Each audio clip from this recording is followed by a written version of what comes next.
மகிமைப்படுவதாக. இந்த நாள் இந்த காலைகளிலே கர்த்தர் நம்மை அவற்றை பலப்படுத்தும்படி நமக்கு தெரிகிற வார்த்தை ஏசாயா தீர்க்கதரிசன புஸ்தகம் அதனுடைய 43வது அதிகாரம் அதனுடைய 2வது வசனம். நீ தண்ணீர்களை கடக்கும் போது நான் உன்னோடு இருப்பேன், நீ ஆறுகளை கடக்கும் போது அவைகள் உன்மேல் புரளுவதில்லை, நீ அக்னியில் நடக்கும் போது வேகாதிருப்பாய், அக்னி ஜுவாலை உன் பேரில் பற்றாது. கர்த்தருடைய பரிசுத்த நாமம் மகிமைப்படுவதாக. இந்த வசனத்தை கொண்டுதான் தேவஜனங்களாகி நம்ம என்று அவற்றை பலப்படுத்துகிறார்.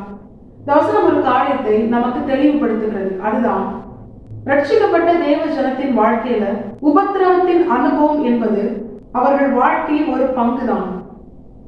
அது மாத்திரமல்ல, ரட்சிக்கப்பட்ட தேவ ஜனங்களுக்கும் நிச்சயமா ஒரு உபத்திரவத்தின் பாதை கர்த்தர் அனுமதித்திருக்கிறார். இந்த ரெண்டையும் தேவ ஜனங்களாகி நாம் நன்றாய் உணர்ந்திருக்க வேண்டும்.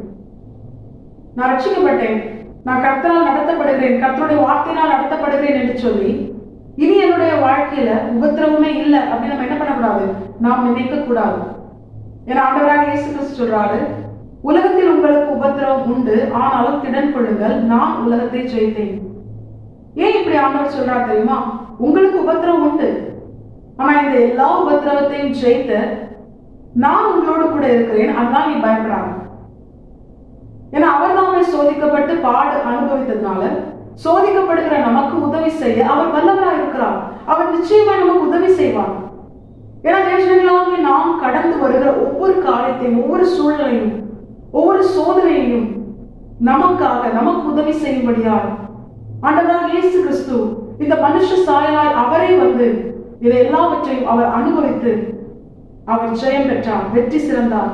கிறிஸ்து இயேசுவுக்குள் அவரோடு கூட ஐக்கியமாய் இருக்க அழைத்த தேவன் உண்மை உள்ளவராய் இருக்கிறதுனால ஆண்டவராக இயேசு கிறிஸ்து பெற்ற அந்த ஜெயத்திற்கு பங்குள்ளவர்தான் என்னையும் உங்களையும் பிதாவாகிய தேவன் நிச்சயமாய் மாற்றுவார்.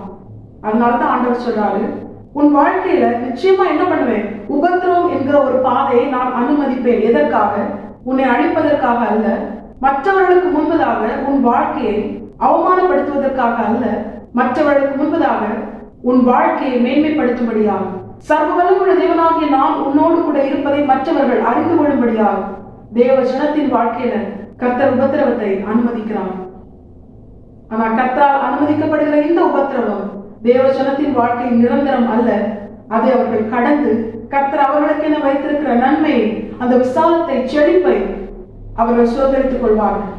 எப்படி ஆண்டவராக இயேசு கிறிஸ்து மனுஷ சாயலா இந்த உலகத்துல வந்து தனக்கென தேவனால் அனுமதிக்கப்பட்ட நியமிக்கப்பட்ட அந்த உபத்திரவத்தை அவர் ஏற்றுக்கொண்டு அதில் ஜெயம் பெற்று பிதாவின் வலது பாசத்திலே எல்லா நாமத்திற்கும் மேலான நாமமாக உயர்த்தப்பட்ட நாமத்தை உடையவரால் பிதாவின் வலது பாசத்தில் அவர் வீற்றிருக்கிறது போல தேவஜனங்களாகி நம்மை உபத்திரவத்திலே நம்மை உருவாக்கி நம்மை மேன்மைப்படுத்தி நம்மிலே சர்வவல்லமையுள்ள தேவன் மகிமைப்பட்டு இம்மையிலும் மறுமையிலும் கர்த்தர் நமக்கு தந்த வாக்குத்தத்தத்தை நிறைவேற்றி மறுமையில நித்திய ஜீவனை நாம் சுதந்திரிக்கும்படியாக கர்த்தர் நமக்கு கிருபை செய்வது அதிகரிச்சு தேவஜனங்களாகி நாம் தண்ணீரை கடக்கும்படியான சூழ்நிலை, ஆறுகளை கடக்கும்படியான சூழ்நிலை, அக்னியில் நடக்கும்படியான ஒரு சூழ்நிலை, இப்படிப்பட்ட உபத்திரவங்கள் நம்மை நோக்கி வரும் பொழுது நம்ம சோர்ந்து போகக்கூடாது.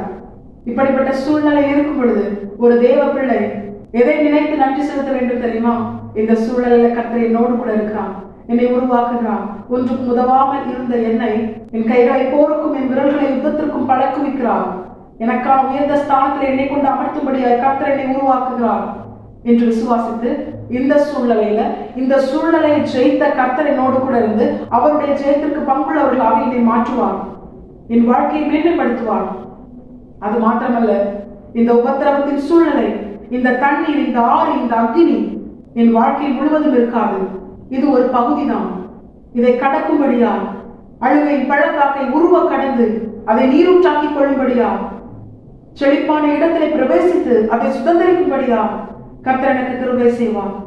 நான் இந்த உபத்திரவத்திலே நான் முடங்கி போகாமல் கர்த்தரால் கொடுக்கப்படுகிற பலத்தை பெற்றுக்கொண்டு அவர் என்னோடு கூட இருப்பதை உணர்ந்து அவரால் நடத்தப்பட, அவர் எனக்கு எதை செய்தாலும் நன்மைக்காகவே, நன்மைக்கு ஏதுவாகவே என்று சொல்லி அவரை விசுவாசித்து அவரே நோக்கி பார்த்து அவரை போல எல்லாவற்றையும் ஜெயித்து அவருடைய ஜெயத்திற்கு பங்குள்ளவர்களாய் மாற நாம் நம்மை முழுமையான கர்த்தரை பார்த்து அர்ப்பணிப்போம். கர்த்தர் தாம் சொன்னபடியே உபத்திரவத்திலே நம்மை உருவாக்கி அந்த உபத்திரவத்தின் பாதையை கடந்து நமக்காக கர்த்தர் வைத்திருக்கிற செழிப்பான இடத்திலே, நமக்குரிய உயர்ந்த ஸ்தானத்திலே அவர் நம்மை உயர்த்தி வைத்து நம்மிலே சர்வ வல்லமுள்ள தேவன் இம்மையிலும் மறுமையிலும் அவர் மகிமைப்படுவது அதிக நிச்சயம். தேவப்பிள்ளைகளாகி நாம் இதை உணர்ந்தவர்களால் இந்த வசனத்துக்கு கீழ்ப்படிந்து வாழ நாம் நம்மை முழுமையாக கர்த்தரை பார்த்து அர்ப்பணிப்போம். கர்த்தர் தாம் இந்த வசனத்தை கேட்ட அனைவரையும் ஆசீர்வதித்து வழிநடத்துவாராக.